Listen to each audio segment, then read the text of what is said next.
This news is brought to you by HimCap's Professional Institution, Badhera, Una. Shiv Sena के राष्ट्रीय प्रवक्ता गुलाब चंद दुबे ने हिमाचल प्रवास के दौरान ऊना में पत्रकार वार्ता को संबोधित किया। जिला ऊना के बढ़ाला स्थित एक निजी होटल में पत्रकारों से बातचीत करते हुए गुलाब चंद दुबे ने माना कि शिवसेना के दो फाड़ होने से पार्टी को नुकसान जरूर हुआ है, लेकिन आने वाले समय में कट्टर शिव सैनिकों के बल पर शिवसेना बाला साहेब ठाकरे की सोच को आगे बढ़ाते हुए सशक्त होगी। वहीं गुलाब चंद ने कहा कि हिमाचल में शिवसेना संगठन को मजबूती मिलेगी। आने वाले लोकसभा चुनावों में शिवसेना हिमाचल में अपने प्रत्याशी भी चुनाव मैदान में उतारेगी। इस दौरान शिवदत्त वशिष्ठ को शिवसेना का राज्य प्रमुख भी नियुक्त किया गया। बिल्कुल सशक्त है। मैं माना कि जब परिवार के बीच में जब बंटवारा होता है, ये बंटवारा नहीं था बल्कि विचारों का खंडन होकर अपने अपने विचार से अलग हो गए। तो मैं इस चीज़ को नकार नहीं सकता हूँ कि जरूर वो शिवसेना जब एकत्र थी, आज शिवसेना दो फाड़ों में आई है, तो जरूर हमारा नुकसान होगा। लेकिन कुछ समय के बाद जो कट्टर शिवसैनिक महाराष्ट्र से लेकर के राज्य तक जो फैले हुए हैं, वो माननीय बाला साहब ठाकरे के विचारों से सहमत थे। उन्होंने कभी हिंदुत्व का श्वास हुआ करता था। वो जब वहाँ पे उनकी हनक और खनक होती थी और जब अमरनाथ यात्रा को रोका जाता था, तो आप लोग को पता है कि बॉम्बे से जाने वाले हज को फ्लाइट को रोका जाता था।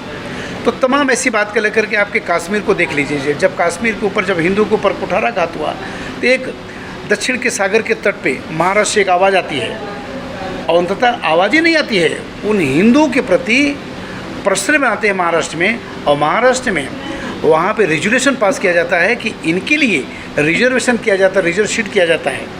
वो बाला साहब ठाकरे के हम सब अनुयायी हैं। तो आदरणीय उद्धव ठाकरे साहब ठीक है हमारे नेता रहे, लेकिन हमारे विचारों के नाते कहीं न कहीं हम लोग उनसे विरक्त होकर के हिंदू हृदय सम्राट माननीय बाला साहब ठाकरे के विचारों पर चलते हुए आदरणीय एकनाथ शिंदे साहब जो वर्तमान महाराष्ट्र सूबे के मुख्यमंत्री हैं, उनके नेतृत्व में हम काम कर रहे हैं। और उसी नेतृत्व के कड़ी में एक बार पुनः जिम्मेदारी इस हिमाचल प्रदेश का शिवदत्त वशिष्ठ को आपके माध्यम से मैं घोषणा करना चाहता हूं। और उनका नियुक्ति पत्र आ चुका था, उसका हार्ड कॉपी में लेकर के आया हूं। एक बार पुनः राज्य प्रमुख शिवदत्त वशिष्ठ को घोषित किया जाता है इस इकाई का जो ओरिजिनल शिवसेना है। इसके लिए मैं धन्यवाद देना चाहूँगा शिवदत्त जी को और उनके पूरे कार्यप्रणाली की पूरी टीम को। इसकी गलती हम स्वयं लेते हैं, अपने ऊपर कंधे लेते हैं कि हमारे केंद्रीय नेतृत्व की खामियों के कारण उत्तर भारत में शिवसेना नहीं पल बढ़ पाई और नहीं बन पाई। ऐसा नहीं तो उत्तर भारत के लोगों ने नेतृत्व नहीं किया।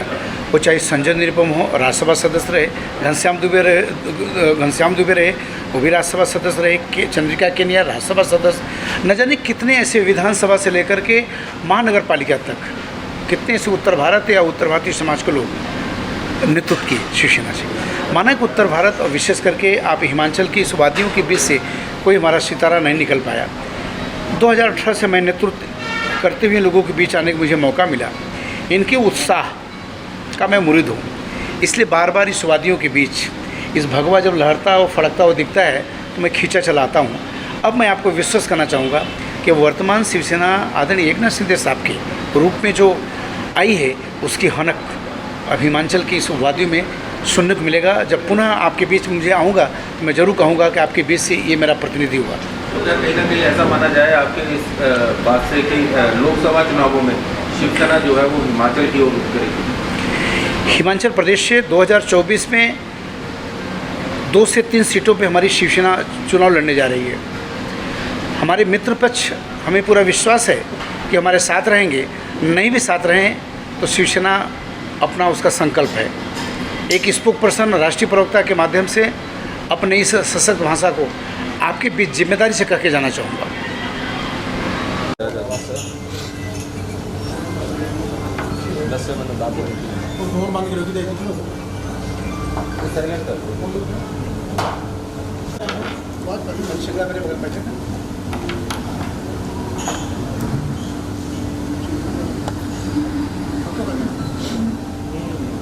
फोटो कर ले, फोटो कर ले, आओ इधर आ जाओ। तू करा रेडी करा, फोन पे ही मेरे का बाकी चेक करना सुन कर फोन करा हो गया। स्टार्ट करा दे, स्टार्ट करा दे। नहीं 2 मिनट करा दे कुछ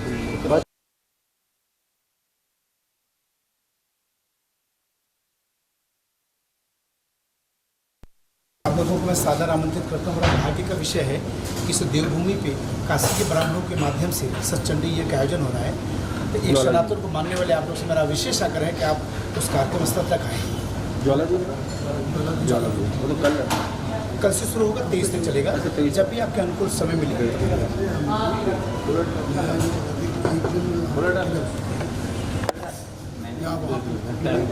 टाइम देता हूँ वो टीम को तो मैंने बोल दिया, वो तो मैं बोल रहा हूँ, वो आप निश्चित। दिव्य हिमाचल टीवी के लिए ऊना से मुनिंदर अरोड़ा की रिपोर्ट।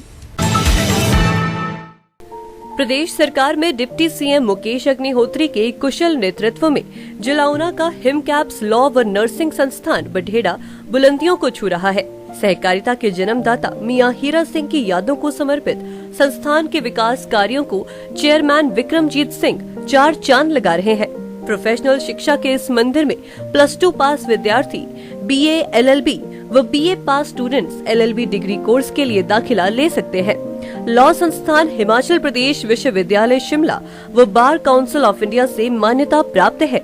संस्थान में नर्सिंग कोर्सों के लिए भी दाखिले शुरू हो गए हैं। नर्सिंग संस्थान इंडियन नर्सिंग काउंसिल दिल्ली व AMRU से मान्यता प्राप्त है। नर्सिंग कोर्स में छात्राओं के लिए BSc nursing, post basic BSc nursing course, GNM व ANM कोर्सों में भी छात्राएं एडमिशन ले सकती हैं। संस्थान में पास आउट स्टूडेंट्स सरकारी व नामी गैर सरकारी क्षेत्रों में अपनी सेवाएं दे रहे हैं। संस्थान में CCTV कैमरे, हॉस्टल सुविधा, कैंटीन, ट्रांसपोर्ट सुविधा भी उपलब्ध है। मूट कोर्ट, सभागार, लाइब्रेरी, फंडामेंटल एवं कॉमन प्रयोगशाला, ग्राउंड समेत तमाम सुविधाएं भी दी जा रही हैं। संस्थान में प्रवेश लेने के लिए संपर्क करें 8894 79631 या 8837295177 पर।